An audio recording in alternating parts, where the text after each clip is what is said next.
কাঠ জঙ্গল কাদের দখলে অরণ্য চায় ভাবুক সকলে। গানে গানে এমনটাই চেয়েছিলেন কবির সুমন। কিন্তু ভাবার মানুষ কোথায়? আদি প্রাণ বৃক্ষ নিধন চলছেই। সবুজহীনতার এমন ক্রান্তিকালে গাছ কাটা হচ্ছে দেশে দেশে।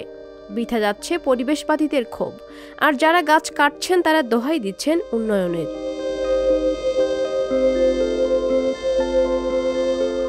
মঙ্গলবার শ্রীলঙ্কার রাজধানী কলম্বোতে রাস্তা নির্মাণের জন্য কেটে ফেলা হলো একটি গাছ।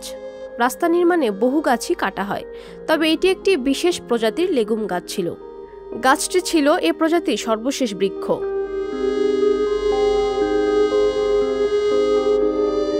পরিবেশবাদী ও দেশটির বৌদ্ধ ভিক্ষুরা বিলুপ্তপ্রায় গাছটির রক্ষায় সোচ্চার ছিলেন।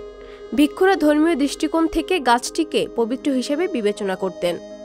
2012 সালে এই লেগুম গাছ আনুষ্ঠানিকভাবে বিলুপ্ত ঘোষণা করে শ্রীলঙ্কা সরকার। তবে 7 বছর পর 2019 সালে কলম্বোর উপকণ্ঠে আলোচিত এই লেগুম গাছটির দেখা মেলে। এটিই ছিল এই প্রজাতির সর্বশেষ গাছ।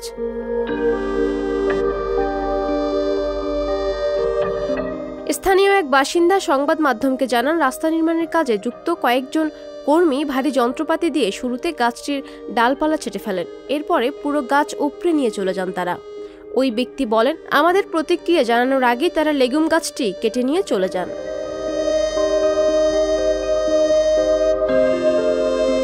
শ্রীলঙ্কার পরিবহন মন্ত্রী বান্দুলা গুলাবর্ধনে সাংবাদিকদের জানান, মন্ত্রিসভায় অনুমোদনের পর গাছটি কাটা হয়েছে। তার দাবি, এই প্রজাতির আরও 40টি গাছ পুরো শ্রীলঙ্কায় রয়েছে। তবে এসব গাছ কোথায় কোথায় রয়েছে সে বিষয়ে বিস্তারিত কিছু বলেননি তিনি। মন্ত্রী পরিবেশবাদীদের অভিযুক্ত করে বলেন, এটা সংশ্লিষ্ট প্রজাতির সর্বশেষ গাছ। মানুষের মধ্যে এমন একটি কথা ছড়ানো হচ্ছে। উন্নয়ন কাজে বাধা দিতে এমন ভ্রান্ত কথা ছড়ানো অপরাধ।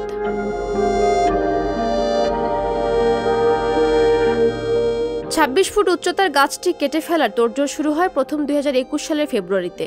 সেখানে তখন থেকেই মহাসড়ক নির্মাণের কাজ শুরু হয়। এজন্য বিলুপ্তপ্রায় গাছটি কেটে ফেলা নিয়ে বিতর্কের সূত্রপাত হয়। পরিবেশবাদীরা গাছটি না কেটে বিকল্প উপায়ে মহাসড়ক নির্মাণের দাবি তোলেন। কিন্তু মন্ত্রী গুণাবর্ধনে প্রস্তাবের পরিপ্রেক্ষিতে বলেন, এতে মহাসড়কের নির্মাণ কাজের ব্যয় বেড়ে যেত।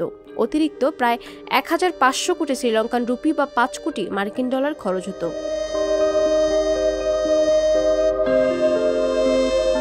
তবুও অনেকে সান্ত্বনা পেতে পারেন, শ্রীলঙ্কার মন্ত্রিসভায় অনুমোদনের পর একটি গাছ কাটা হলো। এমন সৌভাগ্য জীবিত সত্তা খুব কম গাছের বেলায় ঘটে। বরং একাধারে সারি সারি বৃক্ষ নিধনের দৃশ্য দেখে আমরা অভ্যস্ত। পাপিয়া মামুন, সংবাদ প্রকাশ।